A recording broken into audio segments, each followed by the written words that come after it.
গর্ভাবস্থা একটি সংবেদনশীল সময়। এই সময়টাতে কিন্তু গর্ভবতী মায়েদের সুস্থ থাকাটা অনেক বেশি গুরুত্বপূর্ণ, কেননা এই সুস্থ থাকার উপরেই কিন্তু নির্ভর করে তার ডেলিভারিটা আসলে কতটুকু স্মুথলি হবে, ডেলিভারির পরবর্তী সময়টাতে মা কতটুকু সুস্থ থাকবে, সেই সাথে গর্ভস্থ শিশুর ভবিষ্যৎ বিকাশ, তার বুদ্ধির বিকাশ, কগনিটিভ ডেভেলপ সব কিছুই কিন্তু নির্ভর করে মায়ের সুস্থতার উপর। বাংলাদেশের প্রেক্ষাপটে যদি আমরা চিন্তা করি যে গর্ভবতী মায়েদের কিন্তু আয়রনের ঘাটতি এবং আয়রনজনিত যে এনিমিয়া, এটি কিন্তু অনেক বেশি দেখা যায় এবং এটিকে কিন্তু এখন বলা হচ্ছে যে একটা বড় জনস্বাস্থ্য সমস্যা। আজ আমরা এই বিষয়টি নিয়ে কিন্তু বিস্তারিত আলোচনা করার চেষ্টা করব। সুপ্রিয় দর্শক, আপনাদের সবাইকে আমন্ত্রণ জানাচ্ছি ইউনিমেড ইউনিহেলথ ফার্মাসিউটিক্যালসের সৌজন্যে এখন টিভির নিয়মিত আয়োজন আরোগ্য নিকেতন। আমি নুসরাত দিবা আজ আপনাদের সঙ্গে রয়েছি। দর্শক, আমাদের আজকের আলোচ্য বিষয় হচ্ছে গর্ভাবস্থায় আয়রনের ঘাটতি, রক্তশূন্যতা ও ব্যবস্থাপনা। আর এই গুরুত্বপূর্ণ বিষয়টি নিয়ে আলোচনা করার জন্য আজ আমাদের সঙ্গে স্টুডিওতে উপস্থিত রয়েছেন অধ্যাপক ডক্টর রাশিদা খানম, বিভাগীয় প্রধান obs and gynae, Dhaka medical college ও হসপিটাল। আমাদের সঙ্গে আরও রয়েছেন ডক্টর ফারজানা শারমিন, সহযোগী অধ্যাপক obs and gynae, Bangladesh medical বিশ্ববিদ্যালয়। আপনাদের দুইজনকেই স্বাগত আমাদের আজকের অনুষ্ঠানে। ধন্যবাদ। আমি প্রথমেই অধ্যাপক ডক্টর রাশিদা খানম, আপনাকে দিয়ে আমাদের আলোচনাটা শুরু করতে চাই। যেটি প্রথমেই বলছিলাম যে গর্ভাবস্থা তো একটা খুব সংবেদনশীল সময় এবং যে কোনো নারীর জন্য কিন্তু খুব প্রত্যাশিত একটা সময়, যেন তিনি সুস্থ থাকেন, তার গর্ভস্থ শিশু যেন সুস্থ থাকে। কিন্তু বাংলাদেশের প্রেক্ষাপটে কিন্তু আমরা দেখেছি যে গর্ভকালীন সময়টাতে আয়রনের ঘাটতি দেখা দেয় এবং আয়রনের ঘাটতির জন্য কিন্তু তাদের অ্যানিমিয়া হচ্ছে এবং অন্যান্য অনেক ধরনের কমপ্লিকেশনস দেখা দিচ্ছে। আপনার কাছে প্রথমেই জানবো যে অ্যানিমিয়া বলতে আসলে কি বোঝায়, খুব সহজভাবে। আসলে অ্যানিমিয়া হচ্ছে রক্ত স্বল্পতা, আমরা যদি বাংলায় বলি রক্ত স্বল্পতা। তো আমাদের সারা গায়ের যে রক্ত সঞ্চালন হয়, অক্সিজেন সাপ্লাই যায়, যে আমাদের ব্লাড যে অক্সিজেন ক্যারি করে সেটা কিন্তু হিমোগ্লোবিন করে, আর হিমোগ্লোবিনটা তৈরি করতে আমাদের লাগে আয়রন। আয়রন ছাড়াও ফলিক অ্যাসিড, ভিটামিন বি12 এসব লাগে হিমোগ্লোবিন তৈরি করতে। তো কোনো কারণে যদি রক্ত স্বল্পতা দেখা দেয় তাহলে পুরা প্রেগনেন্সিটাই মাটা সাফার করতে থাকে। তো এই যে রক্ত স্বল্পতা, এটাকেই আমরা অ্যানিমিয়া বলি এবং আমাদের একটা রক্তের মাত্রা নির্ধারণ করা আছে, যে যেমন ধরেন 10 গ্রাম পার ডিএল এরকম থাকা উচিত অ্যাটলিস্ট মিনিমাম। তো যদি কারো এর অনেক নিচে চলে যায়, 6 গ্রাম পার ডিএল এরকম হয়, তাহলে আমরা বলি সিভিয়ার অ্যানিমিয়া, মানে সিভিয়ার রক্তশূন্যতা, মারাত্মক রক্তশূন্যতা। তারপরে 6 থেকে যদি 8-9 পর্যন্ত থাকে, এটাকে আমরা বলি যে মডারেট রক্তশূন্যতা। আর 6-এর নিচে গেলে তো বললাম যে খুবই মারাত্মক, আর 10-এর উপরে থাকলে 10 থেকে 12 পর্যন্ত, 12-13 পর্যন্ত নর্মাল। তো এর নিচে যদি আমাদের হিমোগ্লোবিন কনসেন্ট্রেশন থাকে তাহলে আমরা রক্তশূন্যতা বলি। আচ্ছা। আর এই রক্তশূন্যতাটা হচ্ছে যে রোগীরকে অনেকভাবে আক্রান্ত করে। যেমন একটা মা দুর্বল থাকে, সারাক্ষণ তার দুর্বলতা লাগে, তার মাথা ব্যথা হতে পারে, ইরিটেট থাকে, তার হৃদস্পন্দন বেড়ে যায়, বুক ধড়ফড় করে, এরকম মানে মাকেও আক্রান্ত করে, বাচ্চাকেও আক্রান্ত করে। বাচ্চাটাও দেখা যায় যে মানে ছোট বাচ্চার জন্ম হয়, সময়ের আগে জন্ম হয় এবং পরবর্তীতে বাচ্চার বিকাশেও সমস্যা হয়, কগনিটিভ ডিফেক্ট হয়। আমরা লক্ষণগুলো সম্পর্কে আরেকটু বিস্তারিত জানার চেষ্টা করব পরবর্তী সময়। আমি আপনার কাছ থেকে একটু জানতে চাইবো যে আসলে গর্ভাবস্থায় কেন আয়রনের চাহিদাটা স্বাভাবিক সময়ের তুলনায় অনেক বেশি বেড়ে যায়? যেটা হচ্ছে, আমরা জানি গর্ভাবস্থায় মা তার নিজের নিউট্রিশনাল স্ট্যাটাস সাথে বাচ্চা, অনাগত যে সন্তান, তার দুটার কিন্তু মাকে মেনটেন করতে হচ্ছে। সুতরাং এটাই হচ্ছে মেইন কারণ। আমাদের দেশে, বিশেষ করে আমাদের দেশগুলোতে আমরা দেখছি যে প্রেগনেন্সির আগে থেকে অনেকে দেখা যাচ্ছে নিউট্রিশনাল ডেফিসিয়েন্সিতে ভুগছে, রক্ত স্বল্পতাতে ভুগছেন। এবং আমাদের দেশে যেটা হয় যে কিন্তু প্রি প্রেগনেন্সি একটা প্ল্যানিং হয় না, হঠাৎ করে প্রেগনেন্সি, এবং মা দেখা যাচ্ছে নিজেই আগে থেকে রক্ত স্বল্পতায় আছেন, সাথে যখন সে একটা বাচ্চা ক্যারি করতেছে, বাচ্চার demand, so there is increase demand এবং প্রিভিয়াস তার ডেফিসিয়েন্সি, এই দুটার ব্যালেন্সই দেখা যাচ্ছে যে প্রেগনেন্সিতে, গর্ভ অবস্থাতে আসলে এই যে রক্ত স্বল্পতাটা একটু বেশি। এবং আমরা বিভিন্ন পরিসংখ্যানে কিন্তু দেখেছি যে বাংলাদেশে কিন্তু প্রায় 43%-এর মতো কিশোরীরা অ্যানিমিয়াতে ভুগছে এবং আপনি যেমনটি বললেন যে শুধুমাত্র প্রেগনেন্সি নয়, প্রেগনেন্সির আগে থেকেই কিন্তু তাদের অ্যানিমিয়া রিলেটেড প্রবলেমটা হচ্ছে। আপনার কাছে আসলে কি মনে হয় যে যেটা আপনি বলছিলেন যে প্রি কনসেপশনাল একটা যে প্ল্যানিংটা, হ্যাঁ, এটা করাটা অনেক বেশি গুরুত্বপূর্ণ। আসলে অবশ্যই এটা প্রি প্রেগনেন্সি একটা প্ল্যানিং যদি থাকে, যেমন আমরা জানি কোনো জায়গায় আমরা একটা এক্সাম দিতে যাচ্ছি, সো এক্সামের আগে একটা প্রিপারেশন থাকে, আর প্রিপারেশন যত ভালো হয় রেজাল্টও তত ভালো হয়। ঠিক সেমভাবে প্রেগনেন্সিটাও তাই। প্রি প্রেগনেন্সি অবস্থাতে অর্থাৎ গর্ভপূর্বাবস্থায় চেক আপ যদি করা হয়ে থাকে, তখনই যদি টেস্ট করে দেখা যায় যে তার রক্ত স্বল্পতা আছে, তাহলে সেটা কিন্তু কারেকশন করে প্রেগনেন্সি নিলে আউটকামটা ভালো হবে। এবং আমাদের দেশে যে ইনডাইরেক্ট ম্যাটার্নাল যে মর্টালিটি, তার মধ্যে কিন্তু anaemia one of the important cause. এবং আমরা আরও যদি দেখি যে আমাদের কিন্তু কৈশোর যে কালীন যেই সময়টাতে পিরিয়ড হচ্ছে, তারপরে দেখা যাচ্ছে খাবারের ডেফিসিয়েন্সি, এই সমস্ত কারণে কিন্তু যেটা বলছিলেন যে কিশোরী মেয়েরা কিন্তু আগে থেকেই এনিমিয়াতে ভুগছে।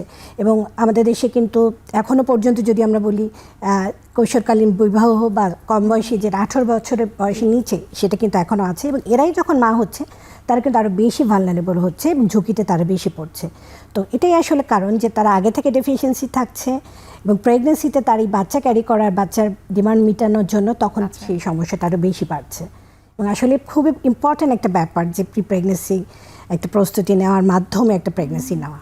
এক্ষেত্রে আপনার কাছে একটু জানতে চাইবো যে আপনি বলছেন যে ওভারঅল যদি আমরা বলি যে নারীদের মধ্যে আসলে এনিমিয়ার ঘাটতিটা অনেক বেশি, এটাকে আসলে প্রিভেন্ট করার জন্য বা এই সম্পর্কে যেন তারা একটু সচেতন থাকে, কি করা আসলে যেতে পারে, বা আপনাদের তরফ থেকে কোনো ধরনের ইনিশিয়েটিভ বা কাউন্সিলিং বা অনেক ধরনের সেমিনার সিম্পোজিয়ামের কিন্তু আয়োজন করা হয়ে থাকে, কিভাবে আসলে সচেতন করা যায়? আসলে প্রত্যেকটা রোগ কিন্তু prevention is better then cure, অর্থাৎ আমরা যদি আগে থেকে প্রতিরোধ করতে পারি সেটা ভালো। সুতরাং এনিমিয়ার ক্ষেত্রেও কিন্তু তাই। তো আমরা এই বিষয়ে আসলে আমাদের ডাক্তারদেরও যেমন ভূমিকা রয়েছে, স্কুলের শিক্ষকদের, মাদ্রাসা টিচারদের, মাস মিডিয়া, পত্রিকা, বিভিন্ন সিম্পোজিয়াম, হ্যাঁ, সব কিছুরই কিন্তু আসলে একটা নির্দিষ্ট রোল রয়েছে। সো আমরা যেটা করতে পারি যে আগে থেকেই যখন পিরিয়ড হচ্ছে, পিউবার্টি পিরিয়ডে তার যাতে রক্ত স্বল্পতা না হয়, এর জন্য তাদের মাঝে মাঝে পিরিয়ডিক চেক করা, স্কুলগুলো সেটা করতে পারে, তারা অ্যারেঞ্জ করতে পারে এ ধরনের।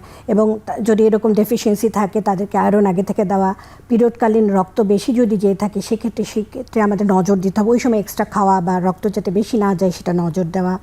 সাথে আরেকটা যেটা ইম্পর্টেন্ট, বাংলাদেশে কিন্তু কৃমি একটা ইম্পর্টেন্ট কারণ রক্ত স্বল্পতার জন্য। সুতরাং কৃমিনাশক ওষুধগুলো প্রত্যেক 2-3 মাস পর পর খাওয়া, এই জাতীয় যে প্ল্যানগুলো করা যেতে পারে। প্লাস ডাক্তারের কাছে আসলে অবশ্যই তো আমরা এনিমিয়া হওয়ার একটা কারণ হতে পারে, আপনি কৃমির কথা বলছেন, কারণটা আমরা আরও বিস্তারিত আপনার কাছ থেকে জানার চেষ্টা করব। আমি ডক্টর রাশিদ আপনার কাছে একটু জানতে চাইবো যে আসলে একজন গর্ভবতী নারী আসলে কিভাবে বুঝতে পারবে যে তিনি অ্যানিমিয়ার কারণে তিনি ভুগছেন বা তার ডেফিসিয়েন্সি রয়েছে? অ্যানিমিয়া হলে সে তো বুঝবে, মানে কি, সে সাধারণত বলে যে তার খুব দুর্বল লাগে, সে ইরিটেশন বোধ করে, তার মাথা ব্যথা হয়, বুক ধরফর করে, তারপরে যদি ফ্যাকাশে হয়ে যায়, রোগী নিজেও বলে যে আমি আগে থেকে ফ্যাকাশে হয়ে গেছি। তারপরে অনেক সময় আমরা যেটা বলি যে ওরা নিজেরাই আবার চোখ আমন করে দেখায় যে দেখেন ডাক্তার আপা আমি ফ্যাকাশে হয়ে গেছি। তারপরে যে নখটা হয়ে যায়, স্পুন শেপ, কলিনাইকিয়া বলি আমরা, এরকম স্পুন শেপ নখ হয়ে যায়। তো এগুলা দেখে সে ধারণা করতে পারে যে সে রক্তশূন্যতায় ভুগছে। এর বাইরেও আপনি বলছিলেন যে আসলে অনেক ধরনের সিমটম রয়েছে এবং সিমটমগুলোর মধ্যে আপনি বলছিলেন যে ফ্যাটিকনেস বা দুর্বলতা, কিন্তু প্রেগনেন্সিকালীন সময়টাতে কিন্তু এই দুর্বলতাটাকে কিন্তু তারা মনে করে যেটা আমার স্বাভাবিক দুর্বলতা, তো প্রেগনেন্সির জন্যই কিন্তু হচ্ছে। বিশেষ করে আমি যদি শহরাঞ্চলের বাইরে প্রত্যন্ত অঞ্চলে বা গ্রামের যে মহিলারা রয়েছে তারা কিন্তু বিষয়টাকে আসলে ইগনোর করে থাকে। তো তাদের আসলে নলেজটাকে দেওয়ার জন্য বা সচেতন করার জন্য ওদের কিন্তু অনেক সময় দেখা যায় যে আমরা বলি গ্লসাইটিস, আমাদের জিহ্বাটাতে একটু একটু মানে উঁচু নিচু থাকে, ওটা স্মুথ হয়ে যায়, টাংটা জিহ্বাটা স্মুথ হয়ে যায়। তারপরে এখানে বলে ঘা হয়, অ্যানগুলার স্টোমাটাইটিস, এই মুখের কোণে ঘা হয়, এটা দিয়ে বুঝতে পারে। তো বললাম তো স্পুন শেপ নখ হয়, আর খুব বুক ধরফর করতে থাকে, ওদের মাথা ব্যথা হয়, এটা দিয়ে ওরা বুঝতে পারবে যে ওরা রক্তশূন্যতা। এরকম মনে হলে ডেফিনেটলি, আর এখন তো আসলে কমিউনিটি হেলথ সেন্টারগুলো সব জায়গায় আছে, গ্রামে গঞ্জে ছড়ানো, তাই না? আমাদের প্রতি 6,000 মহিলার জন্য কিন্তু একটা হেলথ সেন্টার রয়ে গেছে গ্রামে। তো ওরা যদি যায়, আমরা হিমোগ্লোবিন চেক করা কিন্তু খুবই সোজা, একটা হিমোগ্লোবিন চেক করলেও তো বোঝা যায় যে রক্ত স্বল্পতায় ভুগছেন।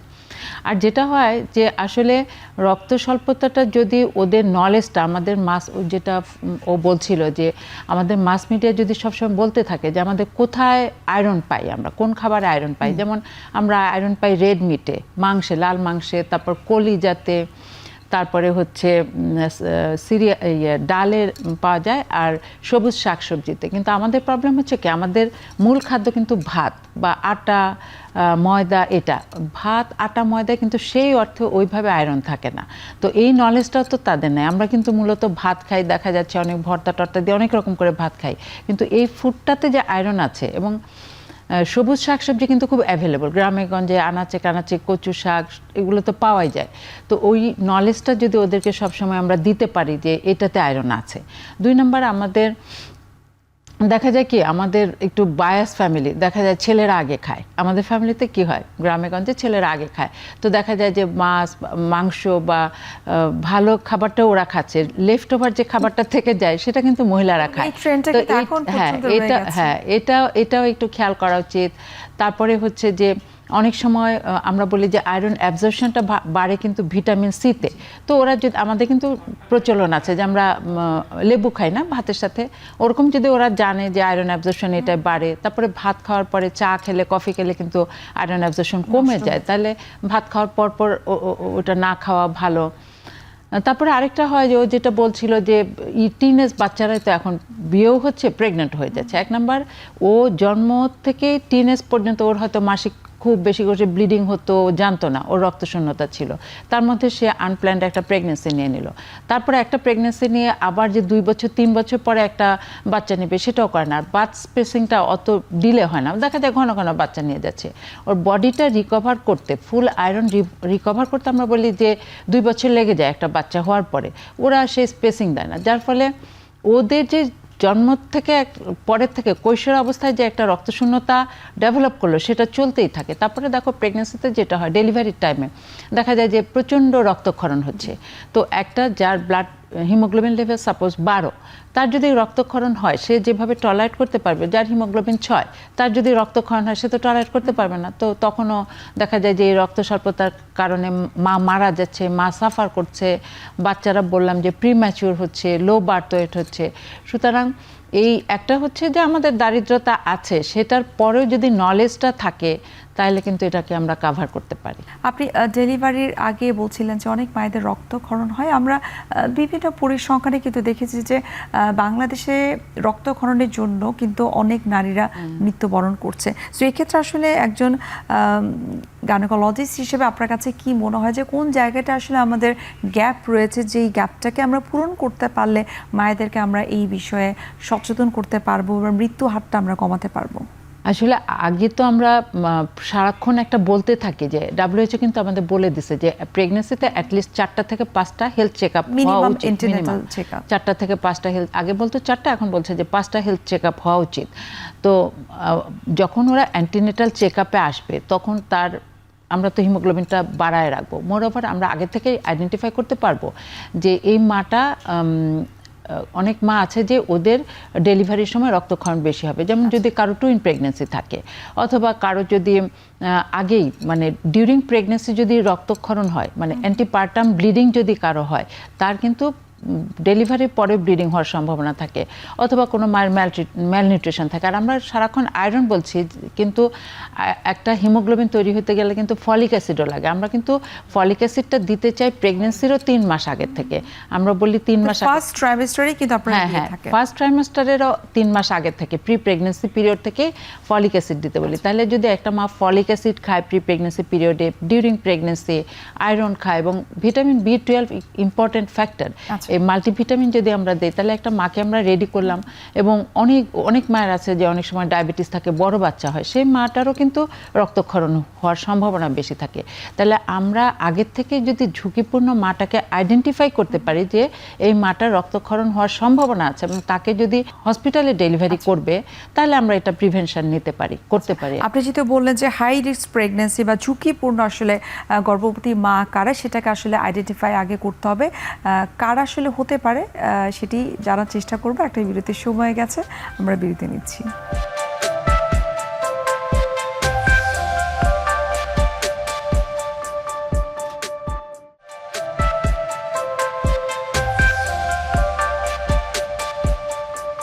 দর্শক, ফিরে আসলাম বিরতি থেকে। আপনাদেরকে অসংখ্য ধন্যবাদ আমাদের সঙ্গে থাকার জন্য। ডক্টর ফারজানা, আপনার কাছে একটু জানতে চাইবো এখন, যেমনটি ডক্টর রাশিদা বলছিলেন যে ঝুঁকিপূর্ণ মা কারা, সেটা যদি আমরা একটু আইডেন্টিফাই করতে পারি সেক্ষেত্রে রক্তক্ষরণ বা এনিমিয়া জনিত যে সমস্যাগুলো সেগুলোকে আমরা প্রিভেন্ট করতে পারি। আপনি যদি আমাদেরকে বলতেন যে লক্ষণগুলো আসলে কি কি হতে পারে। আসলে ঝুঁকিপূর্ণ মা বলতে আমরা দুই ভাগে এটা চিন্তা করতে পারি। কিছু কিছু মা আগে থেকে কিছু ডিজিজে আক্রান্ত, তারা আগে থেকে চিহ্নিত, তারা ঝুঁকিপূর্ণ। আবার প্রেগনেন্সি পিরিয়ডে যে একটা মা যে কোনো সময় কিন্তু একটা ঝুঁকিতে পড়তে পারেন। সুতরাং আমরা দুইভাবে আসলে এটাকে ম্যানেজ করতে পারি। অর্থাৎ যারা আগে থেকেই জানেন যে সে রক্ত স্বল্পতায় ভুগছে অথবা সে থ্যালাসেমিয়া, এটাও কিন্তু একটা এনিমিয়ার কারণ, যেটা প্রিভেন্টেবল থ্যালাসেমিয়া।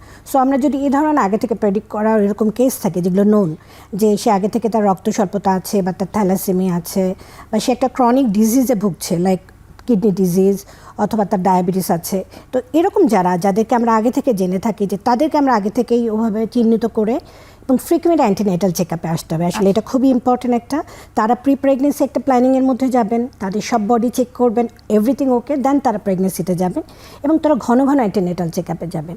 আর প্রেগনেন্সি পিরিয়ডে যেটা আপা বলছিলেন যে অ্যাটলিস্ট WHO বলেছে যে 4টা থেকে 5টা ভিজিটে থাকতে হবে এবং এই ভিজিটগুলোতেই আমাদেরকে প্রত্যেক ভিজিটেই কিন্তু প্রথম অ্যান্টিনেটাল চেক আপে কিন্তু আমরা সিবিসি করতে দিই, একটা কমপ্লিট ব্লাড গ্রুপ করতে দিচ্ছি। সেটা দেখে আমরা কিন্তু বুঝতে পারবো যে তার রক্ত স্বল্পতা আছে কিনা, এবং যাদের এরকম আছে রক্ত স্বল্পতা তাকেই আমরা হাই রিস্ক হিসেবে চিহ্নিত করতে পারি। এরপরে আসে পরের ভিজিটে যখন আসবে তখন আমরা প্লাসেন্টা কোথায় আছে দেখে থাকি, বাচ্চা গ্রোথ দেখে থাকি। তখন যদি যাদের একটু একটু ব্লিডিংয়ের ইতিহাস থাকে তাদেরও আমরা যেটা অ্যান্টিপার্টাম হেমোরেজ, তাদেরকে তখন প্লাসেন্টা আমরা দেখে আলট্রাসাউন্ডে বুঝতে পারি যে তার রক্ত প্লাসেন্টাটা নিচে আছে, তাদের পরবর্তীতে রক্ত স্বল্পতা হওয়ার চান্স থাকে। সো তাদেরকেও আমরা ওভাবে চিহ্নিত করতে পারি। অথবা প্রেগনেন্সি দেখা যাচ্ছে সে অতিরিক্ত বমি করছে, খেতে পারছে না, সো তারাও অনেক সময় দেখা যাচ্ছে এনিমিয়াতে ভুগছে।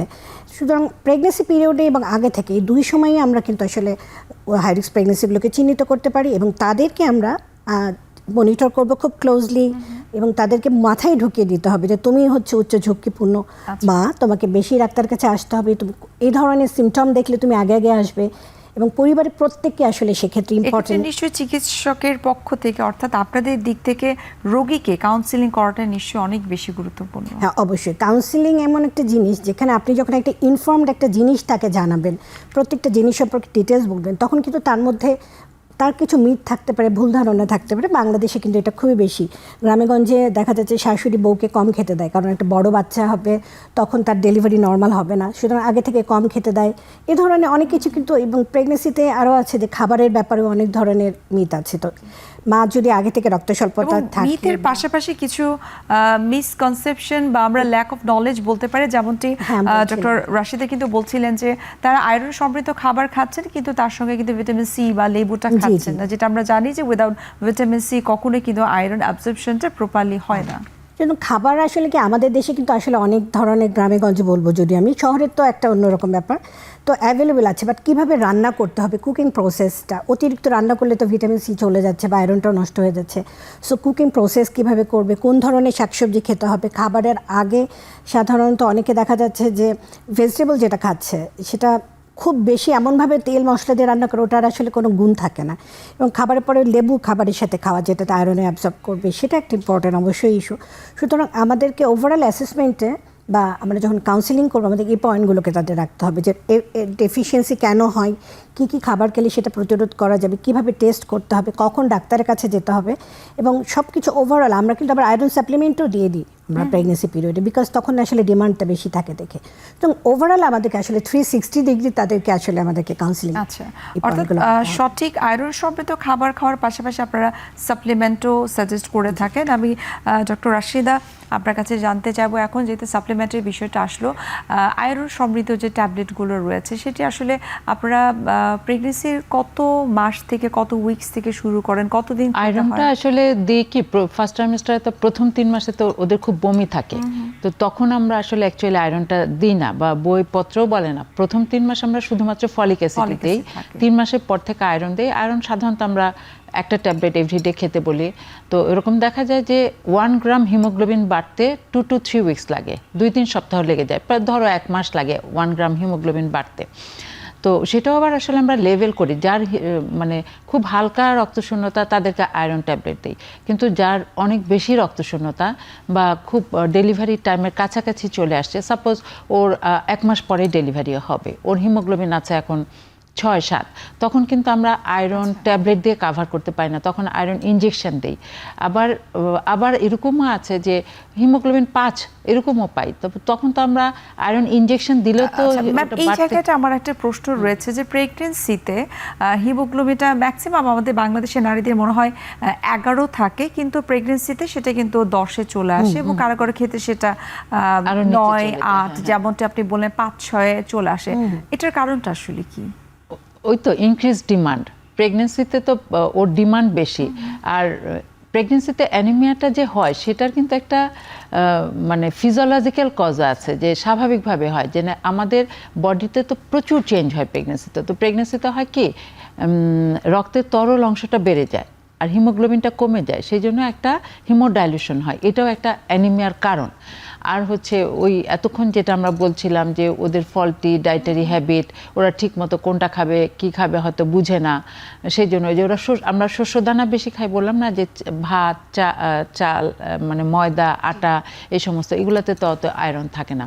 তো আমি যেটা বলছিলাম যে আমরা আয়রন ইনজেকশনও দিই, আবার অনেক সময় যখন অনেক বেশি রক্ত স্বল্পতা থাকে তখন আমরা ব্লাডও দিতে হয় আমাদের। তো এই জিনিসগুলো, আবার আয়রন ট্যাবলেটের একটা প্রবলেম আছে যে ওটা খেলে একটা বমি বমি, একটা নসিয়া বমি বমি ভাব লাগে, ওরা অনেক সময় টলারেট করতে পারে না, সেই জন্য ফার্স্ট ট্রাইমেস্টারে সাধারণত আমরা আয়রন ট্যাবলেট সাজেস্ট করি না। সেকেন্ড মানে 3 মাসের পর থেকে আয়রন দেই, থ্রু আউট প্রেগনেন্সি দিতে থাকি, বেশি ডেফিসিয়েন্সি থাকলে আমরা ইনজেকশন ফর্মে যাই অথবা ব্লাড দিই। আচ্ছা, অনেক পেশেন্টরা কিন্তু কমপ্লেন করে থাকে বা গর্ভবতী মা যারা রয়েছে তারা কমপ্লেন করে থাকে যে আয়রন ট্যাবলেট খাওয়ার সাথে সাথে তাদের কনস্টিপেশনও হয়, আবার অনেকে কমপ্লেন করে ডায়রিয়া হয়, তারপরে পেট ভরা ভরা লাগে, অ্যাসিডিটি হয় এটা, এবং অনেকে এটার জন্য এত কমপ্লেন করতে থাকে যে তারা খেতেই পারে না। তো ওরকম যে যারা ম্যাল অ্যাবজর্পশন, অনেকে কিন্তু ম্যাল অ্যাবজর্পশন আয়রন অ্যাবজর্পশন করতে পারে না, সেক্ষেত্রে কিন্তু আমরা ইনজেকশনে যাই। ম্যাম, অনেক ক্ষেত্রে কিন্তু আমরা দেখেছি যে গর্ভবতী মা যারা রয়েছে তারা আয়রন সমৃদ্ধ যে সাপ্লিমেন্টগুলো রয়েছে সেগুলো তারা নিচ্ছে, পাশাপাশি কিন্তু আয়রন সমৃদ্ধ খাবারও খাচ্ছে। এক্ষেত্রে কি মানে অতিরিক্ত আয়রন খাবার কারণে কোনো টক্সিসিটি হবার কোনো সম্ভাবনা রয়েছে কিনা? না, আসলে অ্যাকচুয়ালি আয়রন টক্সিসিটি জিনিসটা হয় না কেন, আমাদের বডিটা এত সুন্দর করে তৈরি, ধরো তোমার আয়রন বডিতে কম আছে তখন অ্যাবজর্পশন বেশি হবে, আমরা যে খাবার খাচ্ছি সেখান থেকে অ্যাবজর্পশন বেশি হবে।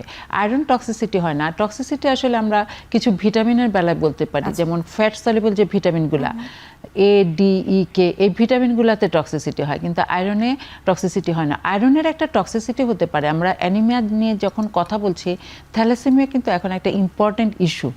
থ্যালাসেমিয়াতে কি হয়, আমাদের রক্তকণিকা কিন্তু আরবিসি আমাদের বডিতে 120 দিন পরপর ভেঙে যায় অটোমেটিক, কিন্তু যাদের থ্যালাসেমিয়া তাদের 80 দিন পরপর ভেঙে যায়।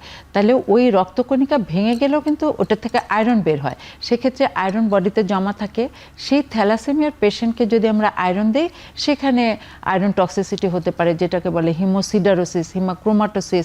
ওই জিনিসগুলো কিন্তু নর্মাল হিউম্যান বিইংয়ের হবে না, ওটা থ্যালাসেমিয়ার পেশেন্টের আয়রন টক্সিসিটি হতে পারে। যেহেতু আপনি বললেন যে থ্যালাসেমিয়ার পেশেন্টদের জন্য কমপ্লিকেশনসটা একটু ভিন্ন রকম হতে পারে, সেই ভিন্ন রকমটা কীরকম এবং তাদের ট্রিটমেন্ট কী হতে পারে সেটা একটু বিস্তারিত জানার চেষ্টা করব।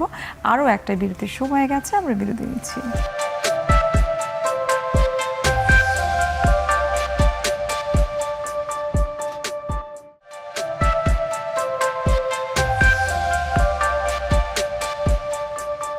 দর্শক, ফিরে আসলাম বিরতি থেকে। আপনাদের অসংখ্য ধন্যবাদ আমাদের সঙ্গে থাকার জন্য। ডক্টর রাশিদা ম্যাম, আপনি বলছিলেন যে থ্যালাসেমিয়ার পেশেন্টদের জন্য কিছুটা কমপ্লিকেশনস হতে পারে এবং সেটা একটু ভিন্ন হতে পারে। সেই উত্তরটা আমি ডক্টর ফারজানা আপনার কাছে একটু জানবো যে আসলে থ্যালাসেমিয়ার পেশেন্টদেরকে আপনারা আসলে কীভাবে ডিল করে থাকেন যেন তাদের আয়রনের ঘাটতি না হয় এবং ডেলিভারির সময়টাতে যেন কোনো কমপ্লিকেশনস না হয়। ধন্যবাদ। থ্যালাসেমিয়া আসলে একটা জেনেটিক ডিজিজ আমি বলবো। এখানে আসলে জেনেটিক্যালি দেখা যাচ্ছে যে আমাদের শরীরে যে হিমোগ্লোবিনের দুটো পোর্শন থাকে, একটা হিম পোর্শন একটা গ্লোবিন পোর্শন। তো যারা থ্যালাসেমিয়া আক্রান্ত তাদের গ্লোবিন চেইনটাতেই প্রবলেম থাকে, সো একটা ডিফেক্টিভ আরবিসি থাকে, রেড সেল থাকে। সো এদের ক্ষেত্রে দেখা যাচ্ছে যে ওই রেড সেল অ্যাবনর্মাল থাকার জন্য সেটা ব্রেকডাউন হয়, সো এদের হেমোলাইসিস হচ্ছে, এদের এনিমিয়া হচ্ছে, এবং সেই সাথে অনেক সময় দেখা যাচ্ছে যে আয়রনের অংশটুকু বাড়তে থাকে। তো এদের ক্ষেত্রে আসলে আমাদের একটু ভিন্নভাবেই চিন্তা করতে হয় যারা থ্যালাসেমিয়া আক্রান্ত।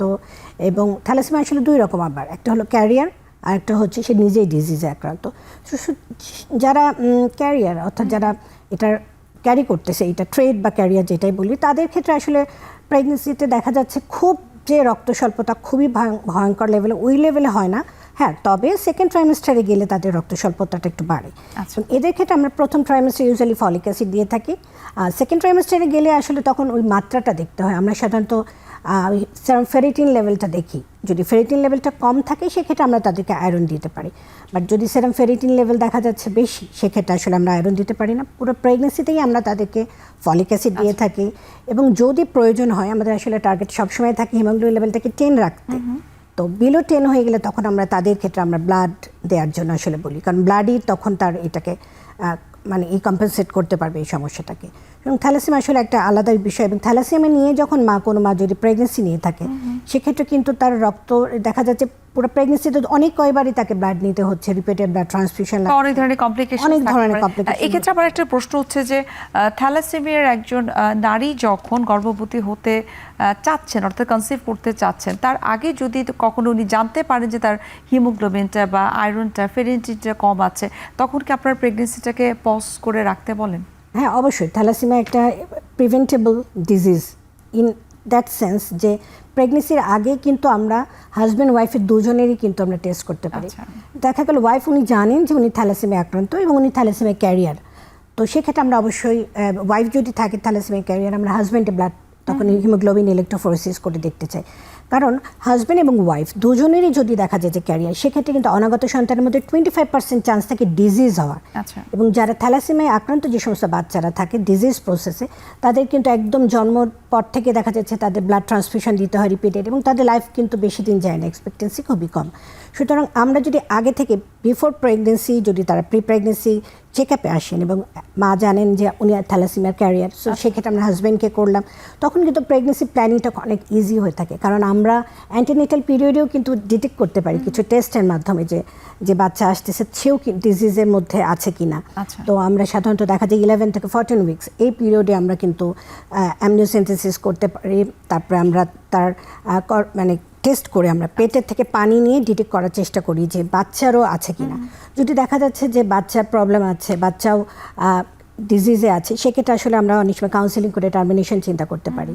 কারণ বাংলাদেশের প্রেক্ষাপটে আসলে থ্যালাসেমিয়া একটা বার্ডেন, বাবা মার পক্ষে প্রত্যেক মাসে মাসে বা 2-3 মাস পরে ব্লাড দাও, এটা আসলে অনেক একটা ইকোনমিক্যাল একটা বার্ডেন। বাট যদি দেখা যাচ্ছে না বাচ্চাটা মায়ের মতোই হয়তো বা ক্যারিয়ার, তাহলে কিন্তু তখন প্রেগনেন্সিটা সে নিতে পারে। এবং তাদের ক্ষেত্রে আমরা পুরো প্রেগনেন্সিতেই খুব ফ্রিকুয়েন্টলি চেকআপে আসতে বলি, এবং পরবর্তীতে আমরা অ্যানোমালি স্ক্যান করেও দেখার চেষ্টা করি যে তার রক্ত স্বল্পতার জন্য বাচ্চার উপরে কোনো ইফেক্ট হচ্ছে কিনা, গ্রোথ ঠিকমতো হচ্ছে কিনা। কথা আমরা একটা খুব ক্লোজ মনিটরিং এই ধরনের পেশেন্টগুলোকে রাখা হয়ে থাকে। এবং আফটার কারেকশন তখনই আপনারা নিশ্চয়ই কনসিভ করার কথা? অবশ্যই, হ্যাঁ হ্যাঁ, অবশ্যই আমাদেরকে কারেকশন করতে হবে। আমরা সাধারণত আগে থেকে যদি আমাদের কাছে আসলে আমরা তো মাত্রা দেখে আসলে কারেকশনটা ব্যাপার থাকে। সো আমরা তখন দেখা যাচ্ছে আগে থেকে তাকে ফলিক অ্যাসিড দিচ্ছি, তাকে চেক করছি, যখন দেখা যাচ্ছে তার হিমোগ্লোবিন লেভেল স্বাভাবিক আসছে তখন আমরা তাকে, এবং খাবারের ব্যাপারেও তাদের ক্ষেত্রে আসলে এক্সট্রা আমাদেরকে যত্নবান হওয়ার জন্য মানে তাদেরকে অ্যাডভাইস দেওয়া হয়ে থাকে। সুতরাং তখনই তারা প্রেগনেন্সি আসলে নিতে পারবে। এবং প্রেগনেন্ট হলে তখন তো ওই টেস্টগুলো কথা বললাম যে এটা করে আমরা ডিটেক্ট করতে পারি। আচ্ছা, ডক্টর রাশিদ আপনার কাছে জানবো, যেমনটি ডক্টর ফারজানা কিন্তু বলছিলেন যে শুধুমাত্র যে আয়রন সমৃদ্ধ খাবার কম খাওয়ার কারণে বা থ্যালাসেমিয়া এটার জন্য যে আসলে তাদের আয়রন ডেফিসিয়েন্সি এনিমিয়া হতে পারে তা কিন্তু নয়। আপনি কিন্তু কৃমির কথাও বলছিলেন, কৃমি ছাড়াও আর কি কি কারণ আসলে? অনেক কারণে অ্যানিমিয়া হতে পারে। একটা হলো যে কারো যদি ব্লিডিং থাকে, যে কোনো মেয়ের যদি অতিরিক্ত মাসিক হয় তার একটা রক্তশূন্যতা হতে পারে। কারো যদি পায়েস থাকে, অর্শ থাকে, তাহলে পারেক্টাল ব্লিডিং থাকলে হতে পারে, অথবা কারো ইন্টারনাল কোনো ব্লিডিং আছে, অথবা কারো যদি কোয়াগুলেশন কোনো ডিফেক্ট থাকে, হ্যাঁ, তাহলেও অ্যানিমিয়া হতে পারে। তারপরে কারো যদি অ্যাবজর্পশনে খাদ্যনালীতে কোনো অসুখ থাকে, যে আয়রন অ্যাবজর্পশনটা ঠিক মতো হলো না, তারও অ্যানিমিয়া হতে পারে। তো এরকমভাবে একটা হলো যে উপাদান কমের জন্য অ্যানিমিয়া হচ্ছে, আরেকটা হলো যে রক্তটা ভেঙে যাচ্ছে সেই জন্য অ্যানিমিয়া হচ্ছে, আরেকটা হচ্ছে যে অ্যাবজর্পশন হচ্ছে না সেই জন্য অ্যানিমিয়া হচ্ছে। এরকম বিভিন্ন কারণেই অ্যানিমিয়া হতে পারে। আচ্ছা, আমরা আসলে বিষয়গুলো কখন আসলে না এত বিস্তারিতভাবে চিন্তা আর ও যেটা বলছিল যে আমি মানে এই চান্স আমরা সবসময় বলি না যে বিয়ের আগে রক্ত পরীক্ষা করবেন, সেটার মূল উদ্দেশ্য কিন্তু এটা যে একটা থ্যালাসেমিয়া, কোনো মা যদি থ্যালাসেমিয়া মাইনর থাকে, সে কখনো থ্যালাসেমিয়া মাইনর মানে বিয়ে করবে না, তাহলে তো ওদের বাচ্চাটার 25% চান্স হয়ে যায় থ্যালাসেমিয়া মেজর। আর থ্যালাসেমিয়া মেজর তো একটা আনএক্সপেক্টেড, আমরা চাই না থ্যালাসেমিয়া মেজর কোনো বাচ্চা হোক। সেই জন্য আমরা বারবার বলতে চাই যে এখন আধুনিক যুগ, মানুষ বিয়ের আগে রক্ত পরীক্ষা করে, কারো যদি থ্যালাসেমিয়া ট্রেড থাকে বা মাইনর থাকে, সে অবশ্যই থ্যালাসেমিয়া মাইনর লোক বিয়ে করবে না। এটা একটা যেহেতু আপনি মেসেজ এই আজকে বলতে বিষয়টার কথা চাই। নিয়ে আসলেন যে আসলে বিয়ের আগে রক্ত পরীক্ষা করাটা অনেক বেশি গুরুত্বপূর্ণ, কেন গুরুত্বপূর্ণ এবং সেটার প্র্যাকটিসটা বাংলাদেশে কতটুকু রয়েছে সেটি জানার চেষ্টা করব। আরও একটা বিরতির সময় গেছে, আমরা বিরতি নিচ্ছি।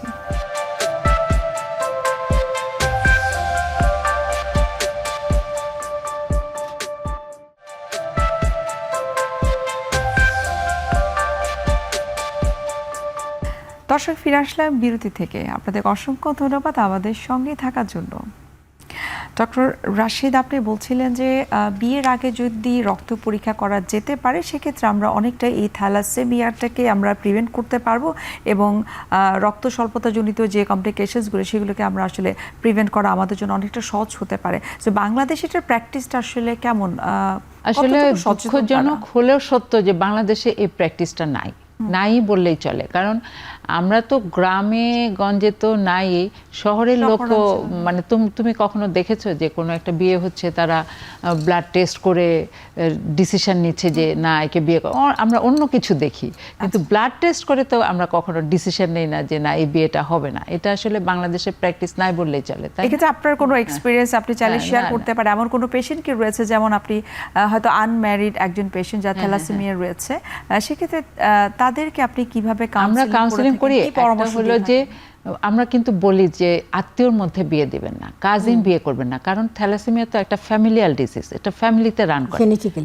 হ্যাঁ, তাহলে এটা যদি থাকে সাপোজ, তাহলে তার কাজিনেরও থাকতে পারে, কারণ দুই মা বোন ওদের হয়তো আছে, সেখান থেকে এর আসলো ওর আসলো, তো দুই কাজিনের বিয়ে হলেও কিন্তু হতে পারে।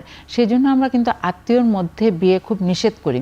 এবং খুবই দুঃখজনক যে আমার অনেক পেশেন্ট আসে যে ওরা কাজিন, এখন ওরা দুইজন আসলে থ্যালাসেমিয়া মাইনর, এখন একটা বাচ্চা আমার কিছুদিন একটা পেশেন্ট ছিল, ওর ফার্স্ট বাচ্চাটা থ্যালাসেমিয়া মেজর, এখন ওরা সেকেন্ড বাচ্চা নেবে, অনেক চিন্তা ভাবনা করছে সেকেন্ড বাচ্চা নিবে কি নিবে না। থ্যালাসেমিয়া মেজর ও কিন্তু বললো যে এদের লাইফ এক্সপেক্টেন্সি খুব কম, 5-7 বছর বাঁচে না, আর বাচ্চাটাও তো খুব কষ্টের, মা বাবার জন্য কষ্ট, বাচ্চার জন্য কষ্ট, এবং মাসে মাসে ব্লাড নেওয়া।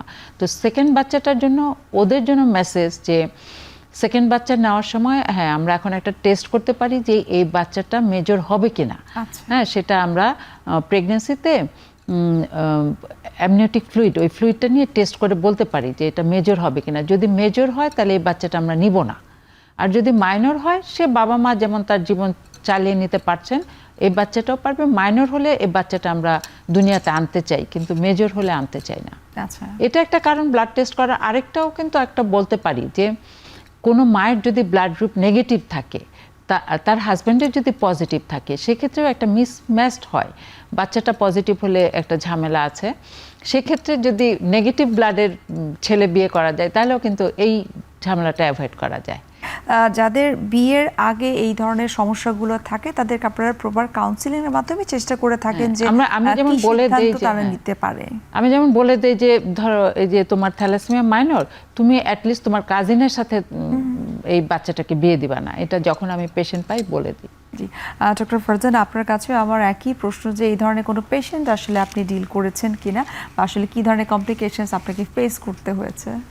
আসলে আমি হরহামেশা এই ধরনের পেশেন্ট আসলে ফেস করি, এটা প্র্যাকটিক্যাল লাইফে, আমি ডে টু ডে লাইফে চেম্বারে আমি পাচ্ছি। তো এ ধরনের দেখা যাচ্ছে যে সেদিন আমার চেম্বারে আসছে 2টা বাচ্চাই তার থ্যালাসেমিয়াতে আছে, এবং মার হচ্ছে থ্যালাসেমিয়া, সে মেইনলি ট্রেট, এবং বাবার নাই।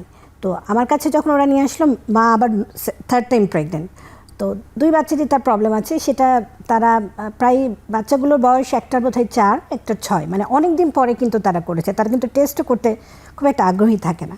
তো আমি তখন মাকে বললাম এবং হাজব্যান্ডকেও বললাম যে আপনার ওয়াইফ অলরেডি সে এরকম 2টা বাচ্চা আছে এবং 2টা বাচ্চাই মেয়ে, তো ওদের তো এখন বিয়ে দিবেন, তো আপনারা যেই ধরনের সমস্যায় হয়তো বা আপনি নর্মাল ছিলেন দেখে আপনার বাচ্চাগুলো হয়তো বা তারা জাস্ট থ্যালাসেমিয়া মাইনর বা ট্রেট হয়েছে, সো কিন্তু যদি এমন হতো আপনার মধ্যেও এটা আছে তো আপনার বাচ্চাদের তো অ্যাবনর্মাল হতে পারতো, মানে মেজর বা ডিজিজ হতে পারতো। তো সুতরাং আপনি এই বাচ্চাগুলোকে যখন আপনারা বড় হবে সে তাকে বিয়ে দেওয়ার সময় আপনাদের এই মাথায় রাখতে হবে। তো দেখলাম অনেক ক্ষেত্রে আমাদের এই পরামর্শগুলো আসলে আমরা যদি ঠিক মতো তাদেরকে ইনফর্ম ভাবে দিতে পারি, ইনফরমেশনগুলো হ্যাঁ পজিটিভ রেসপন্স পাওয়া যায়। তো দেখলাম যে বাবা রাজি হলেন যে হ্যাঁ আমি এটা খেয়াল করব। এটাই আর কি, যে আগে থেকে যদি জানা থাকে সেক্ষেত্রে বিয়ের আগেই আসলে হাজব্যান্ড ওয়াইফের ব্লাড গ্রুপও যেমন আসলে জানা উচিত, এবং পৃথিবীর অন্যান্য দেশগুলোতে কিন্তু সেটা হচ্ছে। এবং বাংলাদেশেও কিন্তু আমরা এই মেসেজটা আসলে আপনাদের মাধ্যমে দিতে চাচ্ছি যে বিয়ের আগে কিন্তু আসলে ব্লাড গ্রুপও যেমন টেস্ট করা উচিত, তার থ্যালাসেমিয়া আক্রান্ত কিনা সেটাও আসলে টেস্ট করা যায়, জাস্ট সিম্পল একটা টেস্ট আসলে। এটা করে আমরা যদি একটা ব্লাডের কমপ্লিট ব্লাড কাউন্টের সাথে যদি আমরা যদি ব্লাডের রেড সেল ইন্ডিসেস কিছু বলি, সেটা হলো MCV, MCH, MCHC, এই প্যারামিটারগুলো যদি দেখা হয় তাতে সিম্পল MCHC দেখে আমরা বুঝতে পারি যে তার থ্যালাসেমিয়া মানে চান্স আছে কিনা, এবং খুব কম মূল্যের একটা টেস্ট। আচ্ছা, আপনি যদি টেস্টের কথাই বলছেন, আমি ডক্টর রাশিদ আপনার কাছে একটু জানতে চাইবো যে সরকারের পক্ষ থেকে স্বাস্থ্যখাতে কি এমন কোনো ব্যবস্থা রয়েছে কিনা যে এই টেস্টটা বিনামূল্যে বা স্বল্প মূল্যে যে কোনো নারীরা করতে পারে? আসলে আমাদের গভর্নমেন্ট হসপিটালগুলোতে আসলে বিনামূল্যেই বলা চলে। আমাদের গভর্নমেন্ট হসপিটালে একটা পেশেন্ট যখন আসে ওরা টিকিট কেটে 10 টাকা বা 20 টাকা দিয়ে টিকিট কাটে, এটা তো বিনামূল্যেই বলা যায়। ওরকম ব্লাড টেস্টও ওরা 30 টাকা 40 টাকা এরকম CBC করতে, এটাকে তো এক ধরনের বিনামূল্যেই বলা যায়। আপনার অনুষ্ঠানের একেবারে শেষ পর্যায়ে চলে এসেছে, আপনাদের দুজনকে অসংখ্য ধন্যবাদ অ্যানিমিয়া নিয়ে এত বিস্তারিত তথ্য আমাদেরকে দেওয়ার জন্য। সেই সাথে কিন্তু আপনারা থ্যালাসেমিয়া নিয়ে কিন্তু অনেক বিস্তারিত তথ্য বলেছেন, যেগুলো আসলে আমাদের অভিভাবক যারা রয়েছে, পরিবারের সদস্য যারা রয়েছে, যারা বিয়ে করতে চাচ্ছেন বা কনসিভ করতে চাচ্ছেন, তাদের জন্য কিন্তু এই মেসেজগুলো কিন্তু অনেক বেশি গুরুত্বপূর্ণ। অসংখ্য ধন্যবাদ এত ব্যস্ততার মাঝেও আমাদেরকে সময় দেওয়ার জন্য। তোমাকেও ধন্যবাদ এবং আমাদের দর্শক যারা শুনছেন তাদেরকেও ধন্যবাদ। সুপ্রিয় দর্শক, এতক্ষণ আপনারা দেখছিলেন এখন টিভি নিয়মিত আয়োজন আরোগ্য নিকেতন। আজ এখানেই শেষ করছি, দেখা হবে আবারও আপনাদের সঙ্গে। সে পর্যন্ত আপনারা সবাই ভালো থাকুন, সুস্থ থাকুন। আল্লাহ হাফিজ।